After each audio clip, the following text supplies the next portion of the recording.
உங்களை தெரிந்து கொள்ளுங்கள். பிறர் தன்னை புகழ வேண்டும் என்பதற்காக எந்த ஒரு செயலையும் செய்வதால் பயனில்லை. அதனால் கிடைக்கும் புகழ் நிலையற்றதாகவே அமையும்.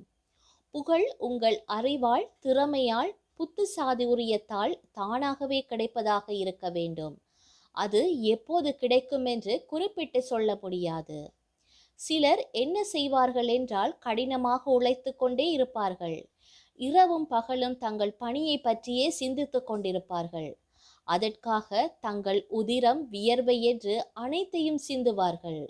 சில நாட்கள் அல்லது சில மாதங்கள் அல்லது சில வருடங்கள் கழிந்தும் ஜால்ரா போடும் கூட்டம் மட்டுமே மேலிடத்தால் அங்கீகரிக்கப்படுவதாகவும், தன்னை போன்ற உண்மையான உழைப்பாளிக்கு மதிப்பு மரியாதையும் இல்லை என்றும் சலித்து போய் புலம்பத் தொடங்கி விடுவார்கள். தொழுவத்தில் கட்டப்பட்டிருந்த எருமை மாடு ஒன்றின் கொம்பில் ஒரு கொசு வந்தமர்ந்தது. சிறிது நேரம் அதிலேயே அமர்ந்திருந்த கொசு பின்னர் அங்கிருந்து செல்ல விரும்பியது. எதற்கும் இத்தனை நேரம் தங்கி ஓய்வெடுத்துக் கொள்வதற்காக இடம் கொடுத்த இந்த எருமை மாட்டிடம் விடை பெற்று செல்வதே பண்பான செயல் என்று கருதியது கொசு. அப்படியே எருமையிடம், இத்தனை நேரம் இளைப்பாற கொடுத்த எருமையே, உமக்கு ரொம்ப நன்றி. இப்போது நான் இங்கிருந்து போக ஆசைப்படுகின்றேன். உனக்கு ஆட்சேபனை எதுவும் இல்லையே என கேட்டது. இதை கேட்ட எருமை மாடு சிரித்துவிட்டு, நீ இங்கேயே இருந்தாலும் பறந்து சென்றாலும் எனக்கு எல்லாமே ஒன்றுதான். நீ வந்ததும் எனக்கு தெரியாது, நீ போனாலும் அதனால் எனக்கு ஒன்றுமில்லை என்று வெகு அலட்சியமாக கூறியது.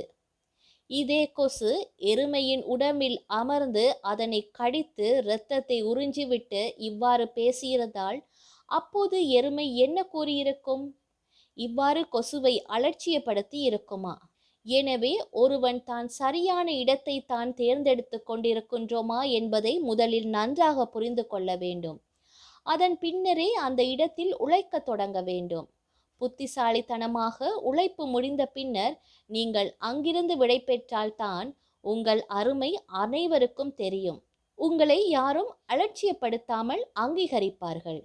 ஆகவே முதலில் உங்களை தெரிந்து கொண்டு பிறகு செயலாற்ற முற்படுங்கள். திறமைகளை வளர்ப்போம், தினம் தினம் வளர்வோம்.